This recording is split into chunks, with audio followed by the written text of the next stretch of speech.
welcome to Make Kind Loud, conversations that turn up the volume. And today we are talking with Priya Kalra. Hello, Priya. How are you? Good. Hi, Louisa. Thank you for having me. Thank you for saying yes, and thank you for joining me. So basically, I'm just going to read your bio. I'm going to tell the people about you, and then we're going to jump right in. Sounds good. Cool. Born in India, grew up in Zambia, went to college in London, and now lives in Chandler, Arizona. Priya Kalra has been an entrepreneur most of her life. Having always been in technology, she continues to be involved in different technical projects in Zambia and in the US, developing technology enablers for the mid-market industry is her area of focus and expertise. She was recognized as one of the amazing women of Chandler in 2019 and continues to give back on her community.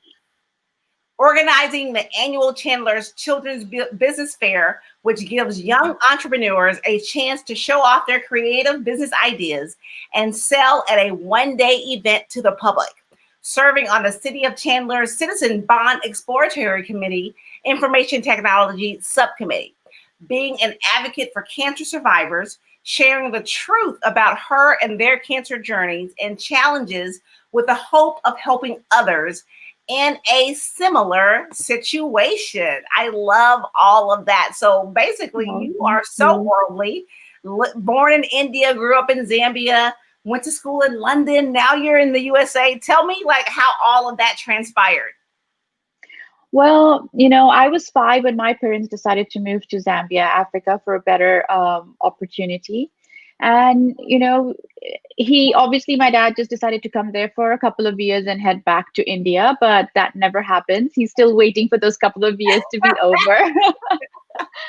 And, we ended up just staying there, living there, growing up. We had a beautiful, community who we grew up with, made awesome friends. And, it was time to, graduate, and Zambia didn't have the courses that I was taking. And then I went to London to finish off my education. And after that, got married and moved to the US. Wow, I love it. I love it. So your dad is still waiting for those 2 years to be up. Yes, he's still back in Zambia, and so are my in-laws. My husband and I actually grew up together. Oh, wow. Yeah, but we're not childhood sweethearts. Kind of arranged with a family friend who Yeah. thought we would be great together, and we talked. The first thing we did was laugh because we couldn't believe we were in a situation like this. Yeah. Never had we thought that we would be ending up getting married, and it kind of just worked out. It was just destiny. Mhm. I love that. I love that. So, how was your childhood in Zambia? How was it growing up there? It was beautiful. I was very close with my cousin. We grew up like best friends. I have a younger sister and a younger brother, and the community we grew up with is has this it's a lifelong relationship. They become your family. Yeah. And I remember, we used to have lots of dinner parties, used to have lots of any excuse to party, we would all get together. The kids would play, the kids would dance, the parents got to have fun. And those memories they're just instilled in you. And they're just, you look back and you feel happy. Yeah. And I really try hard to give that to my kids, but it's a tad difficult to do that. I love especially in America where we're so busy. Right. But you go back to visit. They've been to Zambia, right? Absolutely, they have. Yeah, actually, when my older daughter was around 9 months, my husband and I decided to move back to Zambia to help my father-in-law in his business. And I was there for 2 years with my older daughter, and she was spoiled by everybody, the grandparents, and it was wonderful. And then I got pregnant with my younger one, and I came back to the States to deliver her, and then I ended up staying here. My husband goes back and forth just because I can, you know, give my kids, the best education, healthcare, and not be Right. afraid of them going through malaria and, stuff that, although we grew up there, it wasn't like that, but things are very different now. Right. Right. But they get the best of both worlds, which is a beautiful thing. Absolutely. And, I'm hoping they realize that they really have the best things in life, because the little things that we take for granted, like just water and electricity, is still very, Mm. it's not consistent in Zambia. They still have load shedding because they did not make enough electricity. So they only have 6 hours of electricity a day, Right. and the rest they have to figure out how to live. Wow. Wow. That's impressive though Yeah. that they figure it out. You know what I'm saying? Because I'm, born and raised American, very spoiled. I understand that. And so Yeah. even that concept is very foreign to me. And so, which Mm. is the resiliency of the people, really. Absolutely is. Yeah. I love that. I love that. So tell me, what have you been up to? Like you've done so much stuff in your lifetime. Like just what do you want to talk about today? So, I would like to talk about a topic that I'm very close to, and something that I figured is, I guess, my purpose in Yeah, life is self-love. I That's love that. something I really, really feel very passionate about, and I feel I need to spread it because the way I learned self-love was with an unfortunate event of cancer that came into my life. Mm, And I really do feel that, we bring in diseases to ourselves. We, especially as women, I feel we carry on a lot of burden. We mhm. carry on to stuff that doesn't serve us, and we just keep walking and walking, and the load gets so heavy Yeah. that then you just, you have to let it out somehow or the other. And that's what I did. So for me, my journey actually started when I just started realizing that I needed to find my purpose. I needed to know, what am I doing on earth. I just felt like what I was doing was not enough. It was not in alignment with what I should be doing, Yeah. because I wasn't feeling that happiness or that satisfaction you know and I started meditating. I started soul searching. I really needed some answers, because I just thought that there has to be more to just what I see and what I've learned thus far. And then I got diagnosed with cancer. So for me, cancer was an answer, I believe, to the question that Mm. I had asked. Wow. You know, it definitely made me search a lot more deeper, and made me realize that I was just holding on to stuff that didn't serve me any longer. Yeah. You know, and we all, as humans, we go through something or the other in life. Just because I went through cancer doesn't mean that my battle is bigger than someone else's. We all are battling something or the other. We all have a story.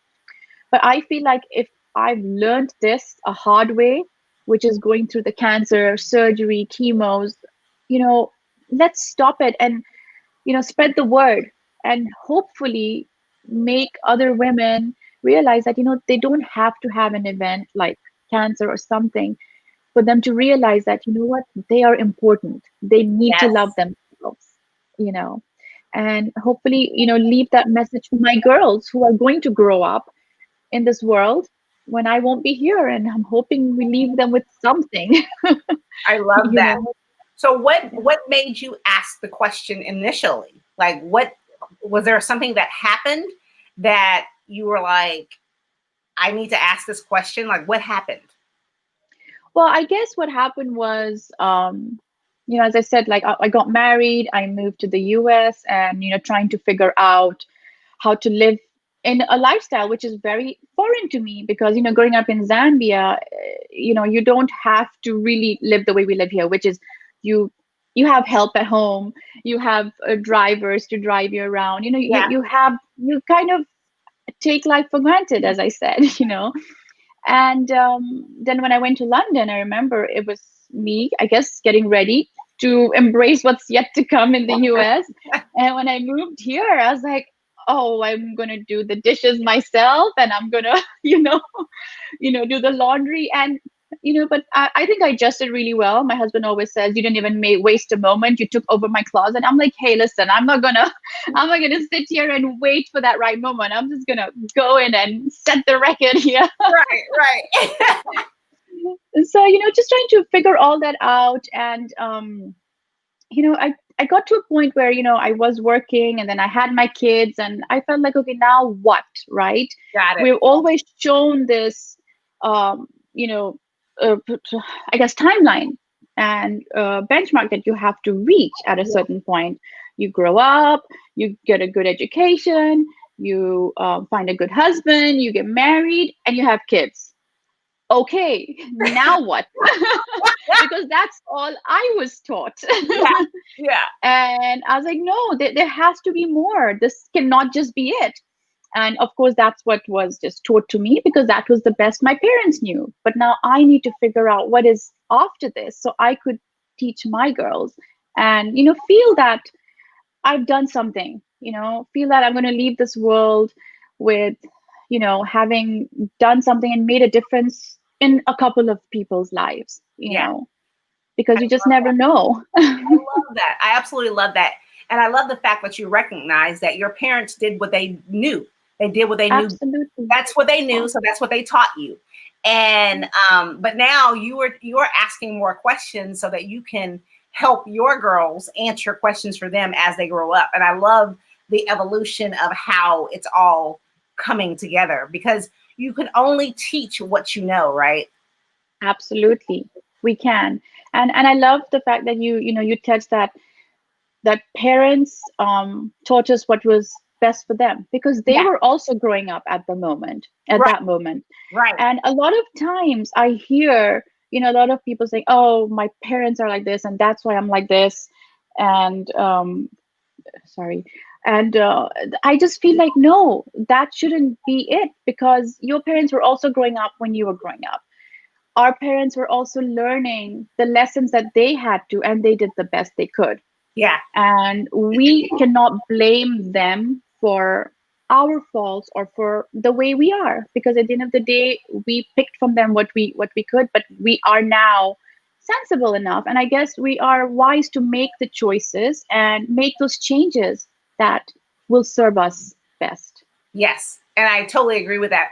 And, I've done it. And I know other people have done it where you do the blame game with your parents if they had done it better this way or if, but again, as you mentioned, they did the best that they could with the knowledge that they had. And it's about what are you going to do now? Like, are you just going to keep that same sentiment or are you going to ask yourself those deeper questions? Absolutely. And I chose to ask the deeper questions Yeah. and make more meaningful of my life. And I honestly feel like cancer was a certification I had to go through. Yeah. And now that I've graduated from it, I want to put it to good use. And I want to help other women, and the biggest thing for me is, self-love. Just let it go. Just let it go if it doesn't serve you. Because I always say this, remember, in time of emergency, the air hostess says, wear your mask first before you put it on to others. Yes. So if you're not breathing right, how do you expect to even help others? And especially the people who are so close to you, like your kids and your family. I love that. But that's hard for some people to help yourself first because you want to help other people. But if your bucket isn't full, then you can't help with an empty bucket. Absolutely. This reminds me of a thing I heard Wayne Dyer say that, when you squeeze an orange, only orange juice will come out. Don't expect apple juice to come out, So if your bucket is empty, how are you going to pour out love and Yeah. care? Yeah. Which I think as women, we tend to put everyone's needs first because that's just built into us. And it's nothing wrong in that. But I just feel you really need to look after yourself and not lose yourself in that process. That's huge. That's huge. Yes. Yeah. Because I do. Especially, Yeah, I do believe a lot of people lose themselves by trying to be there for other people. And like you then become a shadow of who you are meant to be because you're trying to do it all and not really taking care of yourself. absolutely. and you run yourself down, and you just carry everyone's burdens, and you feel like you need to fix everything. So I was like, I can't. I cannot do this anymore. I am going to put myself first. And if that means being selfish, then be it. Because if I am not, feeling loved by myself, and I'm not comfortable with myself, then I don't expect anyone else to, you Yeah, know. I think selfish gets a bad rap, though. I think that it's important for you to take care of yourself, because if you don't, Absolutely. then you can't take care of other people. And so I think we need a different word. Yeah, absolutely. I totally agree with you. Yeah. So you say cancer was the answer to the question that you asked the universe. And then the universe was like, okay, cancer. And so how did Yeah. you feel when you got the diagnosis, and then how did you come to the realization that it was the answer that you were seeking? Well, when I was diagnosed with cancer, I just knew.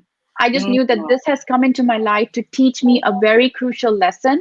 Yeah. So I have two ways. Either I go with it with feeling sorry for myself and just, dragging everyone along that way, or I could just be positive about it and be excited like what's going to happen on the other side. And that's the road I chose. I kept a positive mindset, and I always kept the end goal in mind that by next year, this time, you know, all the surgeries, all the chemo, everything will be over, because nothing lasts forever. Mm. Good time, bad time, nothing lasts forever. And I think accepting that you have cancer rather than fighting it and saying, why me, you know, I think it makes the journey a lot more tough. Okay. So I accepted it, and I was like, okay, I have cancer. Let's do what we need to do. But in the interim, let's understand what this is teaching me. I've always lived by the mantra, everything happens for a reason. So Hmm. when this came into my life, I knew there was a reason. And every day I'm hoping that I am living what I'm preaching. I try. It's not like it comes naturally to me. Every day I have to try. We just have to keep trying. I love that. So what lessons has it taught you? Like, what lessons did it taught you through the journey? And then now that you're on the other side, what lessons did you were like, oh wow, I didn't know it was teaching me that as well? Yeah, the biggest thing is what I've talked about is holding on to things that don't serve you anymore. Yeah. And you just have to let go. You have to forgive first. That is always that was the first step, was forgiving yourself first for not knowing any better, for and then asking for forgiveness from others who you may have hurt, knowingly, unknowingly, and forgiving the people who may have hurt you knowingly and unknowingly. Now, I'm Mm. not saying I physically went to everybody who came to Yeah. mind, but it was through meditation. It was, and then I came to peace with myself that what, people are doing what they're doing best, and so am I, right? Who am I to judge? Mm. And the one thing that I realized was that if somebody does something to hurt you, they're just doing what they're doing. We are allowing them to hurt us. We're the ones who's interpreting that action to hurt, Right. to whatever it is. But it is in our control. It's the food we feed our mind. If we are always looking to eat healthy food for our bodies, why aren't we doing that for our minds? Our Mm. thoughts are our food for the mind. So healthy thoughts, good thoughts, you know, it's not easy. I'm not going to say it's easy, but you know what? You just got to do it. You just have to. I love that. So you say you forgave yourself and you forgave others through meditation. How was that journey of forgiving yourself? Like, what were those conversations like with yourself? It was it's a very tough thing to do.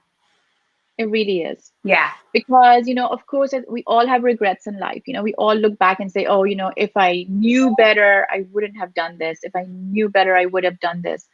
But, you know, the past is not in our control anymore. That is so, That thing is done. hold on. That is so deep. The past is not in our control anymore. Yeah. Wow. Okay. I'm sorry. Continue. No worries. We can't go back and undo what we did. But what we did in the process is we carried it with us. We carried it with us, and it just bottled up, went to a point where we just couldn't carry it anymore. And how with the butterfly, you have to shed before you can fly. It's Yeah. the same with us humans. We need to know that we made decisions. Whatever the situation was that you're carrying along, we made decisions. The people who hurt you made decisions that they knew best. They did what they had to, and you did what you had to at the moment.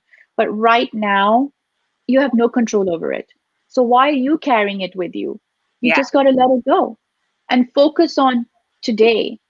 And I also realized I shouldn't be worrying about tomorrow, because we don't know what tomorrow is going to bring, right? I cannot sit here and worry about where my kid's going to go to college now, and live my life that way, for the rest of those years.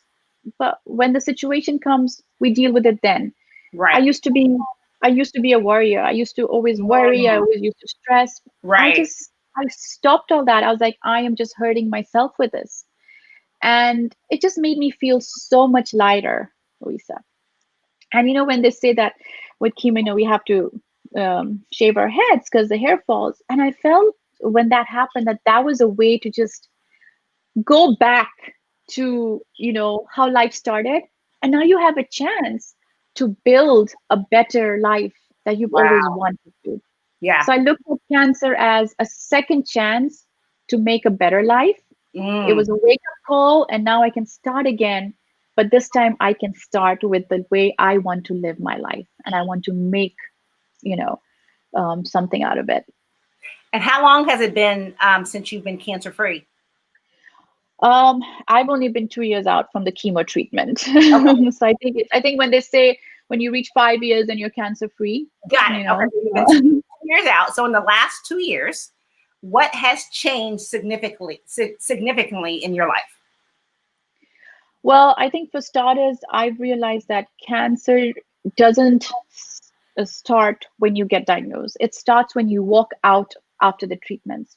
Because now at this point, what was normal for you is not normal anymore. Because we as cancer survivors have to really figure out how to live our lives again. We cannot eat the way we used to. We cannot sleep the way we used to. We cannot move the way we used to. And I really thought, okay, this is over. I'll be back to normal. No. And I learned along the way that that's something that was missing. So now I have learned Ayurveda through the Chopra Center. I'm not deep Ayurveda, but just something that way I can help cancer survivors, get back to their life through healthy eating, through mindful practices. And because healing is mind, body, and soul. It's not just, body. Yeah. It works together. And what Ayurveda teaches us is that one medicine is not a cure for everybody. You as a person are dealing with this same disease that maybe someone else is, but in a very different way. And I feel like once we realize that, then we can work harder on it, and we can just let go. Yeah. Really. Yeah. So the last 2 years, it's just been more about getting myself back together and healing and giving yourself the time, and not saying, not thinking that you can do everything. Because for me, I was doing that before, honestly, because my husband travels back and forth to Zambia. So 4 years I was taking care of both the kids, and then I ended up buying a business, and then I got cancer. But in that time, it was like go, go, go, go, go. There was never a break. There was never a stop. And now I'm like, no, I can't. I really need to step back. I need to stop, Yes. and see what I can do. the same time, I feel I don't know when this cancer is going to come back. And what if I'm not alive to do the stuff I want to? So I'm also, my mind just is running way faster than my body can at the moment. I love it. I love it. But I love the fact that you said that you are now realizing that you can't do everything and that you don't even want to do everything right now, right? Like you want to do the things that you want to do. And Yeah, so if it's not on your list, you're like, yeah, no, I can't do that. absolutely. You just need to know what works for you and what you're passionate about. I feel that was something we always left. Oh, I'll do it later. I'll do it when, Right. Yeah. I'm done with my job, or I'll do it when blah, blah, blah. No, but why are you waiting for that? And that's what cancer taught me, that no, you don't have to wait for it. Just get up and do it, because you don't know what's going to happen tomorrow. Yeah. Yeah. And I agree with everything that you've said because you never know, and stop putting off what you want to do because Yeah. you don't know what the future is going to hold. And just like 2020 has shown us, Yeah, we never know what's going to happen with the world, right? And so absolutely. it's about how you want to live in this world and what you want to accomplish. And you can do that right now if you choose to do it and not just, doing the things that you're supposed to do, whatever that means. Absolutely. I love it. I love it. And so we were talking before the broadcast about your kids, and you have a 10-year-old who is coming into her own. Tell me, Yes. how is it raising such a strong young woman? Wow. All I'll say is we butt heads a lot. Yeah. But, I always feel that, when there's something that itches you in another person, or something that doesn't sit right with you, it's nothing to do with that person. It's something to do with us. Yes. And I've always looked at what am I doing wrong first before I, pinpoint or finger point at others, because it's very easy to do that. It really is. So with my kids, it's the same thing. Like, they're their own person, they're their own personality. They've been born with certain genes that, I Yeah. can't change, and I shouldn't change, is what I've realized with kids. Is kids are not our property. Yes, they chose us to come Yeah. into this world. Yeah. And yes, we should guide them, but we should also let them figure out their life themselves, in the way that, I believe in karma, and I feel, every soul on this earth comes to learn a lesson. I love that. And my my daughter is teaching me a lesson every day.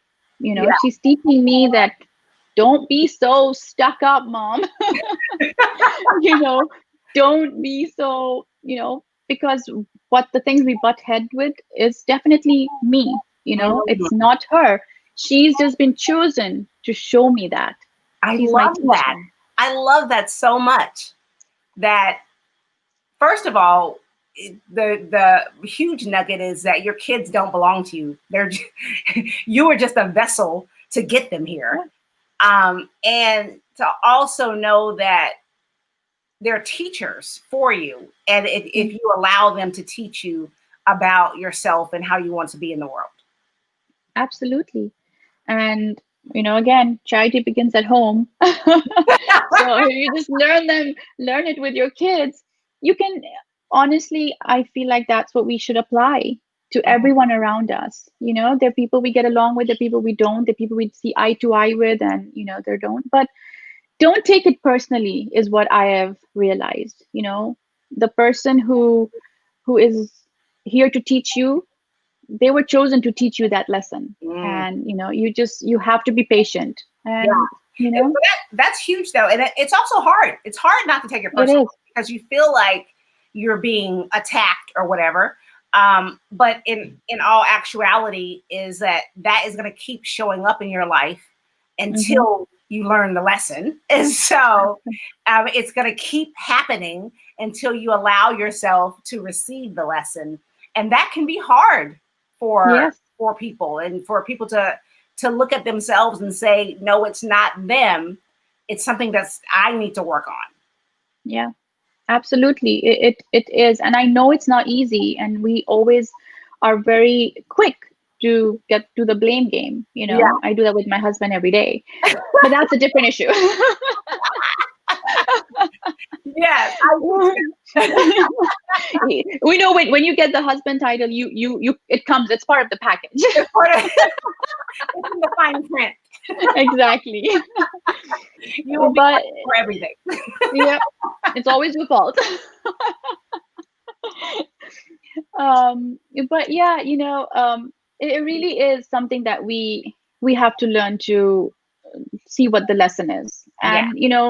And it also goes, I think it comes back again to letting go, Mm, because sometimes we hold on to stuff that was done in the past that has led to it to bring you to this. But again, it's a journey, and you have to complete the journey yeah. and learn that lesson. And as you said, if it keeps coming back, you haven't learned your lesson. Yep. So Yeah. And that's the hard part, because you think to yourself, why do I keep finding this situation over and over again?